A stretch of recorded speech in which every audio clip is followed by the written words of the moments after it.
జనవరి నాటికి అమరావతిలో కొన్ని నివాస భవనాలు సిద్ధం చేయాలని ముఖ్యమంత్రి చంద్రబాబు ఆదేశించారు. ఆ భవంతుల్లో అవసరమైన మౌలిక సదుపాయాలను కల్పించాలని స్పష్టం చేశారు.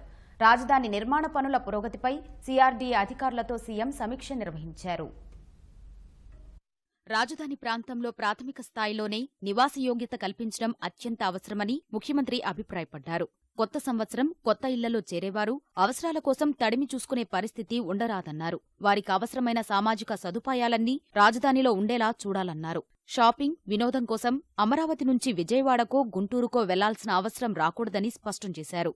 అమరావతి పురోగతిపై సిఆర్డీఏ, అమరావతి అభివృద్ధి సంస్థ అధికారులతో సీఎం సమీక్షించారు. మంత్రులు, ఎమ్మెల్యేలు, ఎమ్మెల్సీలు, అఖిల భారత సర్వీస్ అధికారులు, ఉద్యోగుల కోసం నిర్మిస్తున్న 61 టవర్లలో చాలా వరకు నిర్ణీత వ్యవధికి కొంచెం అటు ఇటుగా పూర్తవుతాయని సిఆర్డీఏ కమిషనర్ శ్రీధర్ ముఖ్యమంత్రికి చెప్పారు.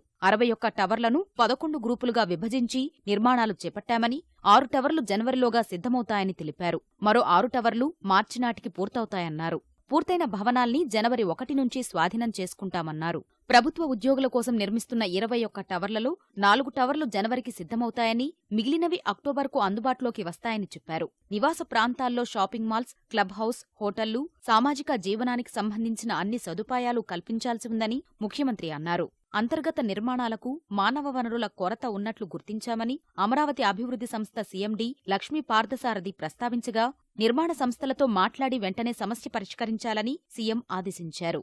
అమరావతిలో నిర్మిస్తున్న జ్యుడీషియల్ కాంప్లెక్స్ డిసెంబర్ 31 నాటికి సిద్ధమవుతుందని అధికారులు ముఖ్యమంత్రికి తెలియజేశారు. హైకోర్టు తరలింపు ఎప్పుడనేది సంబంధిత అధికారులు, న్యాయమూర్తులతో సంప్రదించి కార్యప్రణాళిక రూపొందించాలని సీఎం సూచించారు. ఇక సచివాలయ నిర్మాణ పనులకు ఈ నెల 27న శ్రీకారం చుట్టాలని సమావేశంలో నిర్ణయించారు. 27వ తేదీ ఉదయం చంద్రబాబు చేతుల మీదుగా సచివాలయ టవర్ల నిర్మాణానికి ర్యాప్ట్ ఫౌండేషన్ జరుగుతుంది. రాజధానిలో ప్రస్తుతం 3 5 స్టార్ హోటళ్లు వస్తున్నాయని, వాటి నిర్మాణం పూర్తయితే 600 గదులు అందుబాటులోకి వస్తాయని లక్ష్మీ పార్థసారథి చెప్పారు. ప్రస్తుత అవసరాలకు కనీసం 20,000 గదులు కావాలని, అందుకు తగ్గట్టు కొత్త హోటళ్లు రావాల్సి ఉందని ముఖ్యమంత్రి అన్నారు.